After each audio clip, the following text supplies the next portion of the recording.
Hello तो नमस्कार साथियों, कैसे हो आप सभी। आपका हमारे channel A100 to Z education में बहुत बहुत स्वागत है।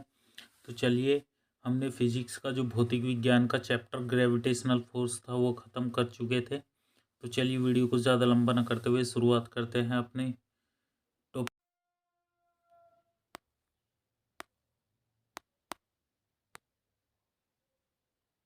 चलिए तो देखिए, अब हमारा जो अगला चैप्टर होने वाला है वो होने वाला जो है कार्य, शक्ति एवं ऊर्जा। यानी कि वर्क क्या होता, पावर क्या होती है और एनर्जी क्या होती है, इसके बारे में हम जो है थोड़ा सा डिस्कस करने वाले हैं।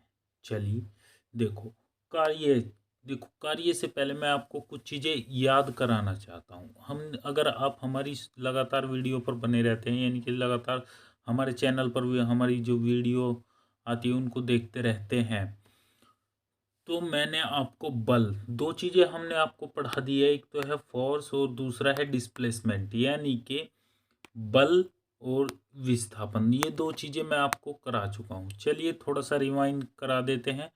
क्या था? बल वह बाह्य कारक है जो किसी वस्तु की स्थिति में परिवर्तन कर सकता है या करने का प्रयत्न करता है, बल होता है। ये किस किस चीज़ पे डिपेंड करता है? देखो जो हमारी लीनियर मोशन होती है, कौन सी मोशन होती है? लीनियर मोशन में ये डिपेंड करता है लीनियर त्वरण और द्रव्यमान पर। और जो हमारी हाइट वाली मोशन होती है उसके अंदर ये ग्रेविटेशनल त्वरण होता है और द्रव्यमान। ठीक है, कोई दिक्कत? ये बल हो गया। अच्छा, डिस्प्लेसमेंट। देखो डिस्प्लेसमेंट क्या था? अच्छा, इसका मात्रक देखो, जो हमारा MKS पद्धति है, जो अभी हमारा चैप्टर रहा हुआ है, सबसे लास्ट में हम उसको कराएंगे आपको। ठीक है, जो हमारी MKS पद्धति है उसके अंदर जो बल का मात्रक होता है MKS में, वो होता है न्यूटन। क्या होता है? न्यूटन। ठीक है, और जो CGS में होता है, ये CGS में बल का मात्रक डाइन होता है। ठीक है, ठीक। चलिए आगे बढ़ जाते हैं। देखो, दूसरा हमने बताया था आपको अभी, डिस्प्लेसमेंट क्या होता है। डिस्प्लेसमेंट दो बिंदुओं के बीच की वह न्यूनतम दूरी की बात कर रहे हैं, न कि जो है अधिकतम दूरी की। अगर अधिकतम दूरी की बात करें तो आप मुझे कमेंट करके ये बताओ वो क्या, उसे क्या कहेंगे। अगर संपूर्ण दूरी की बात कर ले या रास्ते का जो माप है उसकी बात कर ले तो उसे क्या कहेंगे, आप लोग कमेंट कर देना। ठीक है, चलिए देखो, दो बिंदुओं के बीच की न्यूनतम दूरी को ही हम क्या कहते हैं? विस्थापन कहते हैं। आपको विस्थापन पता चल गया। इसका मात्रक क्या होता है? इसका मात्रक मीटर होता है। ठीक है, तो विस्थापन पता चल गया। चलिए आगे बात कर लेते। देखो अब कार्य क्या होता है? कार्य, सबसे पहले कार्य देखो तीन चीजों पर डिपेंड करता है। ये जो कोस सी लिखा हुआ है ना, ये कोस थीटा है यहाँ सी की जगह। ठीक है, तीन चीजों पर डिपेंड करेगा। क्या क्या? एक एफ पर, एक एस पर, एक कोस थीटा। यानी कि जो हमारा भार है, जिस पर हम भार कार्य कर रहे हैं, उसके साथ कितने डिग्री का कोण बन रहा। ठीक है, चलिए इससे आगे बात कर लेते हैं। देखो, अब देखते हैं कार्य की परिभाषा क्या होती है। किसी वस्तु पर लगने वाला बल अर्थात बल की दिशा में विस्थापन ही किया गया कार्य कहलाता है। अर्थात W बराबर F इंटू एस, W बराबर F इंटू एस। अच्छा, कार्य का मात्रक क्या होगा? देखो, बल का मात्रक हो गया न्यूटन और एस का मात्रक हो गया क्या? मीटर। प्रति मीटर नहीं, ओनली मीटर। तो इसका मात्रक क्या हो गया? Newton metre. ठीक है, एक इसका मात्रक जूल भी होता है। ठीक, चलिए अभी आगे बात कर लेते हैं। देखो, अभी हम तीन चीज़ों की बात कर रहे थे लेकिन हमने तो आपको दो ही बताई। जी हाँ, तीन चीज़ों पर डिपेंड करता है। आगे चलिए आगे देख लेते हैं। देखो, किसी कोण पर बल द्वारा किया गया कार्य जो होता है वो होता है W बराबर F into S cos theta. ये कोस सी नहीं है, कोस थीटा है। अब देखो, मेरी बात को थोड़ा समझो। यहाँ कोस थीटा चला गया कहाँ? अब कार्य कब अधिकतम होगा, कब न्यूनतम होगा, ठीक है, उसकी चर्चा कर लेते हैं। देखो, डब्लू। अगर फोर्स की वैल्यू भी 1 हो और एस की वैल्यू भी 1 हो और थीटा हमारा जो हो वो कितना हो, 0 डिग्री हो। कितना हो, 0 डिग्री। अब आप मुझे एक चीज बताओ, आपने त्रिकोणमिति पढ़ी है, त्रिकोणमिति में जो आपने त्रिकोणमिति सारणी पढ़ी है उसके अंदर साइन 30 साइन 45 की वैल्यू पढ़ी होगी। अब हमारे पास कोण हो गया 0, तो थीटा की वैल्यू कितनी आ गई हमारे पास, थीटा की जो वैल्यू आ गई 0। अब 0 कितने डिग्री का मान होता है, वो सॉरी, थीटा की वैल्यू 0, तो कोस 0 का वैल्यू कितनी होती है, कोस 0 की वैल्यू कितनी होती है, कितनी होती है, इसकी वैल्यू होती है 1। तो अगर ये भी 1 है और ये भी 1 है तो डब्लू कितना हो गया, अधिकतम यानी कि मैक्सिमम। कितना हो गया, मैक्सिमम। डब्लू कितना हो गया, मैक्सिमम। कब हुआ ये मैक्सिमम, जब जो है थीटा की वैल्यू 0 थी। लेकिन अब हर बार 0 थोड़ी रहेगी, चेंज भी हो सकती है। अब दूसरी कंडीशन देख लेते हैं क्या होती है। दूसरी कंडीशन के अंदर अब थीटा की वैल्यू हमने अधिकतम कर दी 90 डिग्री। अब जब 90 डिग्री हो गई, एक बात मुझे बताओ आप, जो कोस 90 है उसकी वैल्यू कितनी होती है, 0। तो यानी कि जाहिर सी बात है, अगर एफ की वैल्यू भी 1 होगी और एस की वैल्यू भी 1 होगी, लेकिन कोस 90 की वैल्यू तो 0 होगी। और आपने गणित में पढ़ रखा है, 0 के अंदर जिसकी भी मल्टीप्लाई करते हैं यानी कि गुणा करते हैं तो वो 0 हो जाता है, यानी कि कार्य कितना होगा, 0। यहीं से क्वेश्चन बनता है, यहीं से बनता है। अब क्वेश्चन क्या बनता है, देखो क्वेश्चन ये बनता है, एक कूली प्लेटफॉर्म पर अपने सिर पर बोझ रखकर चल रहा है, तो वो बताओ कितना कार्य कर रहा है। अब ये कैसे पता चले जी कितना कार्य कर रहा है, हम जानते भाई बल तो वो लगा रहा है चलने के अंदर, विस्थापन भी हो रहा है। लेकिन तीसरी चीज जो है वो भी तो चेक कर लो, कोस फाई की वैल्यू भी तो चेक करो। अब देख लेते हैं कोस फाई की वैल्यू, जो कोस थीटा होता है इसकी वैल्यू कितनी। अब देखो भार और व्यक्ति का जो विस्थापन हो रहा है उसके बीच कितना डिग्री का एंगल है, 90 डिग्री का। और हमने अभी आपको बताया कोस 90 की वैल्यू कितनी होती है, 0। और जब 0 होगी तो वर्क क्या होगा, सबसे मिनिमाइज होगा, यानी कि मिनिमम वर्क होगा, यानी कि शून्य होगा। किसके बराबर होगा, शून्य के बराबर होगा। तो यानी कि अगर कोई कूली, या आप ऐसे समझ सकते हो, अगर किसी भार और विस्थापन के बीच कितने डिग्री का कोण है, 90 डिग्री का कोण है, तो वर्क क्या हो जाता है, 0 हो जाता है। चाहे वो किसी भी स्थिति में हो, चाहे वो कूली सामान रखे हुए हो, चाहे कोई मजदूर सामान लेके चल रहा हो, किसी भी स्थिति में हो। ठीक है, चलिए आगे देख लेते हैं। अभी हम बात कर रहे थे थीटा डिग्री में 0 होने की। अब थीटा डिग्री 0 कैसे हो, ठीक है, चलिए आगे देख लेते हैं। चलिए आगे देख लेते हैं। देखो कार्य मुख्यतः 3 प्रकार का हो सकता है। 3 प्रकार का, किस प्रकार से जी, कार्य तो बस हमने सुना कार्य कार्य होता है। देखो हमने आपको जो चाल दूरी से में पढ़ाए थे जहाँ चाल बताई थी, वेग बताया था, हमने आपको बताया था ये धनात्मक भी होता है, ऋणात्मक भी होता है और शून्य भी हो सकता है। तो 3 प्रकार हो गए, जाहिर सी बात। इसी तरीके से कार्य भी हो सकता है, कार्य पॉजिटिव भी होता है, हो सकता है नेगेटिव भी हो सकता है, और क्या भी हो सकता है, शून्य भी हो सकता है। चलिए अब आपको दो चीजें तो जाहिर सी बात है समझ में आ गई होगी, धनात्मक भी समझ में आ गया होगा, शून्य भी समझ में आ गया होगा। क्योंकि भाई जब थीटा की वैल्यू शून्य हो जाएगी या विस्थापन शून्य हो जाएगा, बल तो शून्य होने वाला नहीं, क्योंकि बल तो हमेशा जो है कार्य करता रहेगा, क्योंकि डिपेंड करता है द्रव्यमान पर। और त्वरण भी शून्य हो सकता है, इनके बल भी शून्य हो सकता है। ठीक है, तो यानी कि जब ये शून्य और धनात्मक तो आपके सर, लेकिन ऋणात्मक कब होगा, देखो जब ऋणात्मक कब होगा, जब या तो कोस थीटा, जो हमारे पास थीटा है वो 90 डिग्री से ऊपर निकल जाए।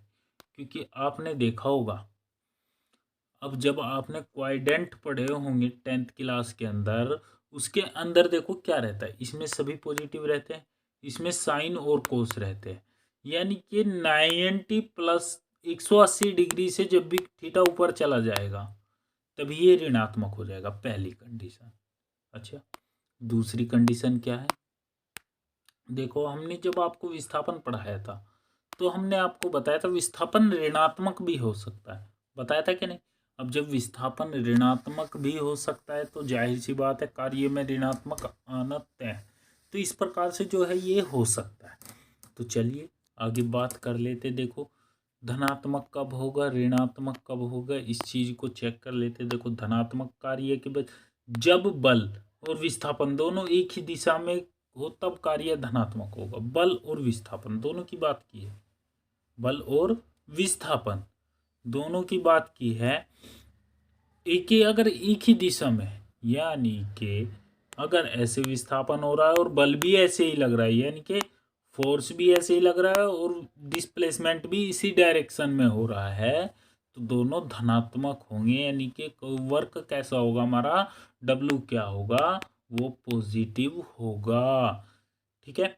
अच्छा, ऋणात्मक कार्य की बात कर लेते हैं। ऋणात्मक को देखो, अभी मैंने बताया जब 180 डिग्री से ऊपर निकल जाए या 180 डिग्री हो जाए एंगल, बल किस किस के बीच में, बल और विस्थापन के बीच में, तभी क्या होगा, कार्य ऋणात्मक होगा। देखो, ऋणात्मक कार्य को देख लेते, जब विस्थापन और बल विपरीत दिशा में कार्य ऋणात्मक होगा। यानी कि बल लगाया हमने इस डायरेक्शन में, लेकिन विस्थापन कौन सी डायरेक्शन में हुआ, इस डायरेक्शन में।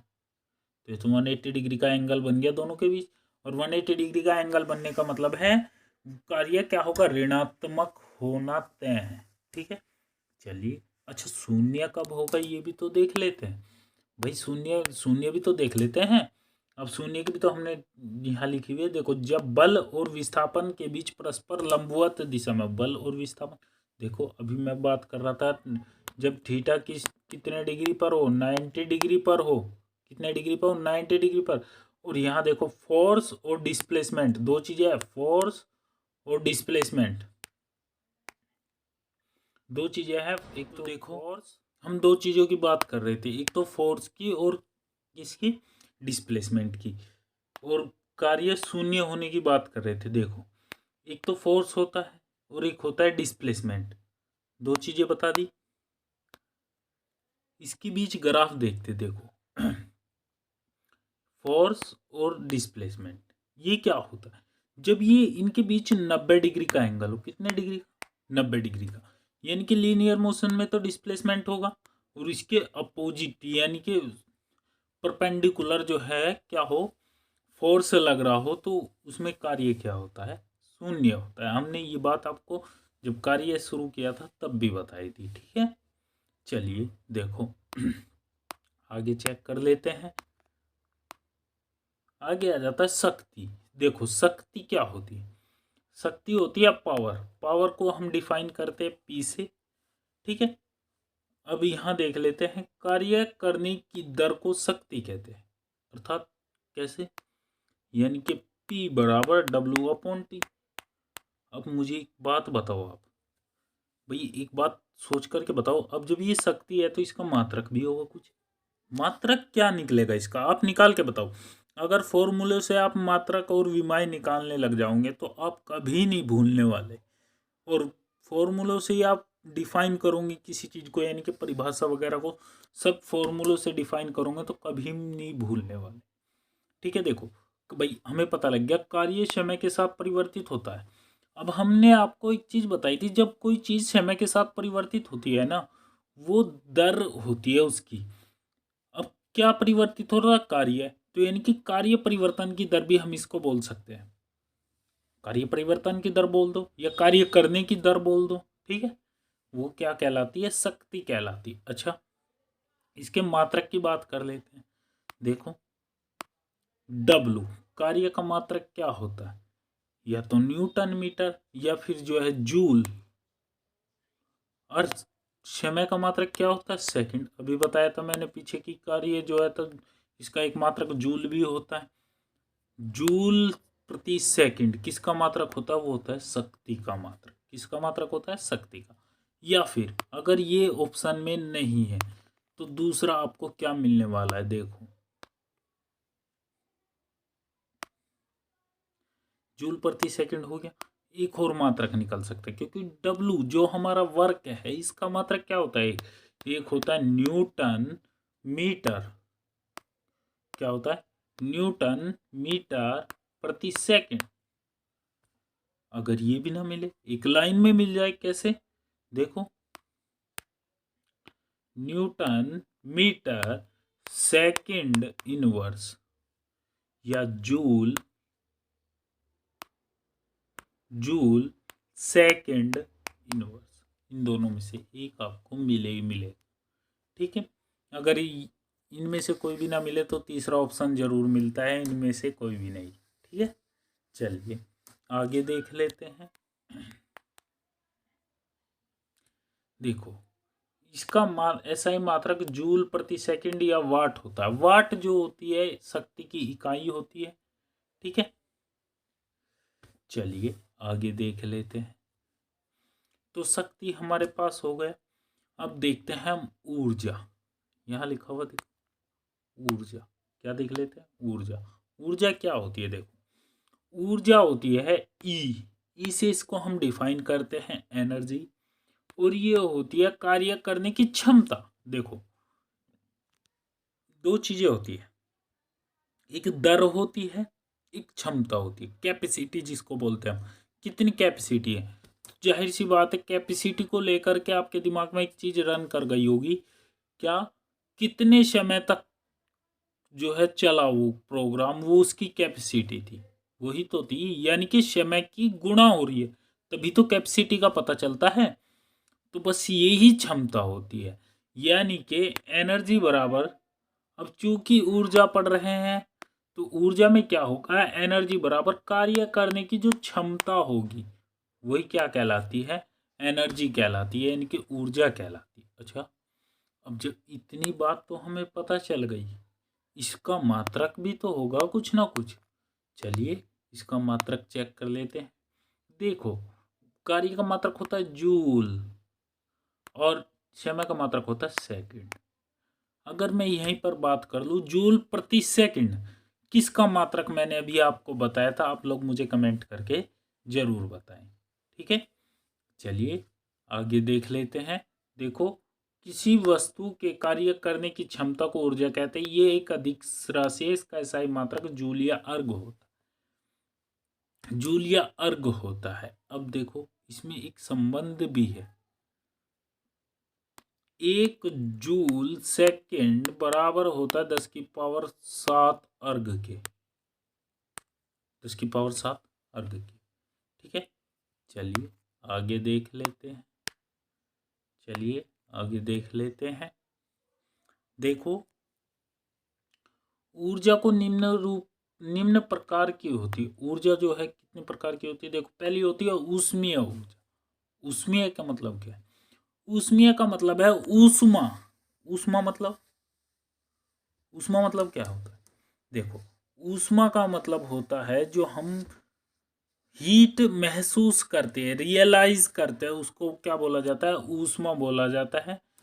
वो क्या कहलाती है, ऊष्मीय ऊर्जा। अच्छा देखो इसका जो ऊष्मीय ऊर्जा होती है वो किसके बराबर होती है, देखो जो हमारी Q बराबर होती है वो होती है M mass S specific heat in delta T, यानी कि जितना समय हमें टोटल लगा, ये हमारी ऊष्मीय ऊर्जा होती है।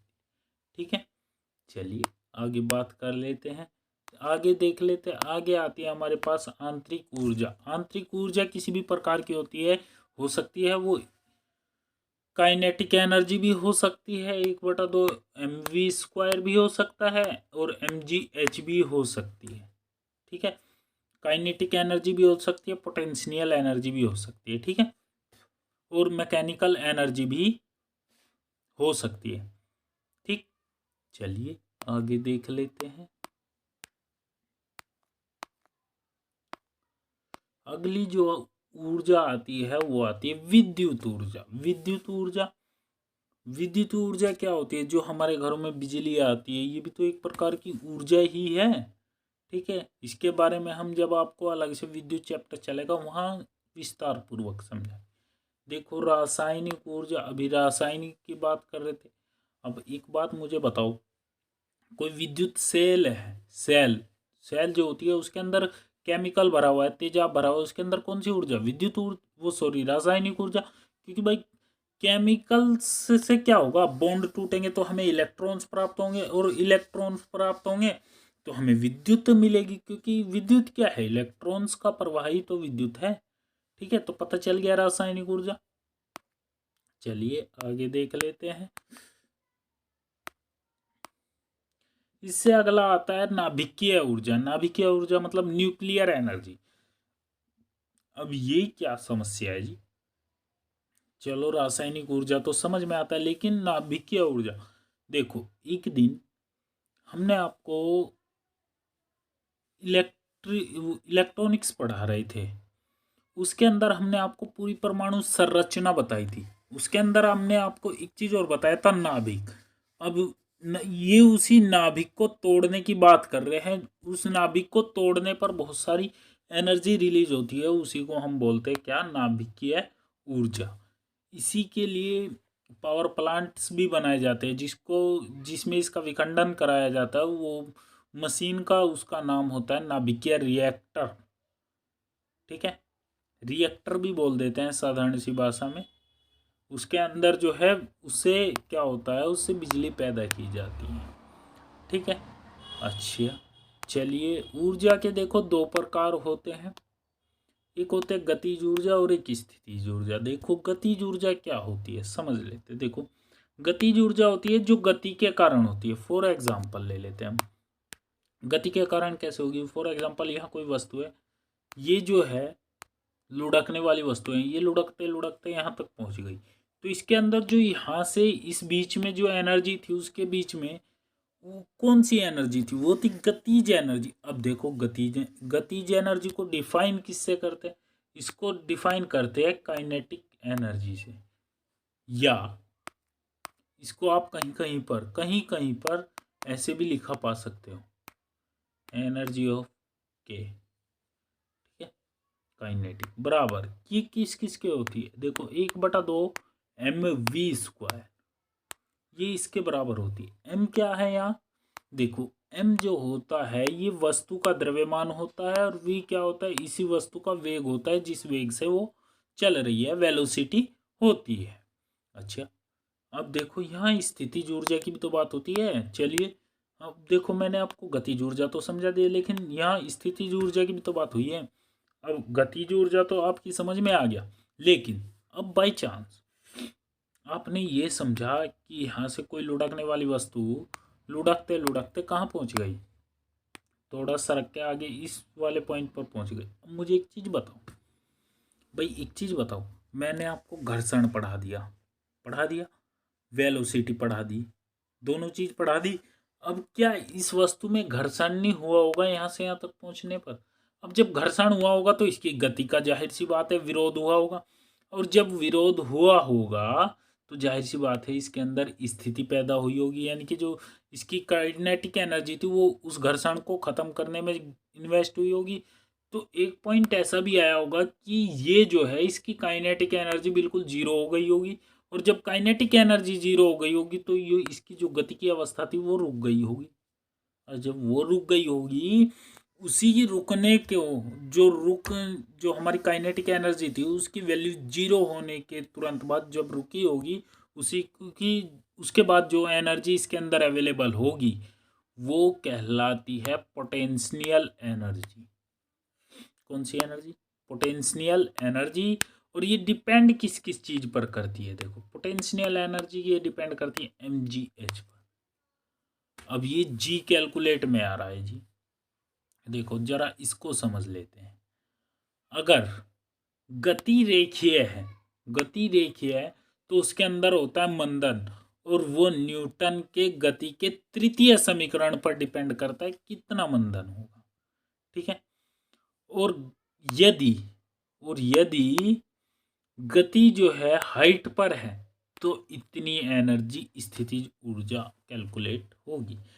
अब हम आपको दोनों मोशन में पता चल गया, लीनियर मोशन में कैसे स्थितिज एनर्जी कैलकुलेट करनी है, और जो आपकी ऊंचाई वाली एन जो पोटेंशियल एनर्जी है वो ऊंचाई पर कैसे कैलकुलेट करनी है। ठीक है, चलिए तो देखो मिलते हैं नेक्स्ट वीडियो में, तब तक के लिए। और वीडियो को लाइक करें, शेयर करें और चैनल को सब्सक्राइब करें और घंटा ऑल नोटिफिकेशन पर दबाकर जरूर रखें। मिलते हैं नेक्स्ट वीडियो में, तब तक के लिए जय।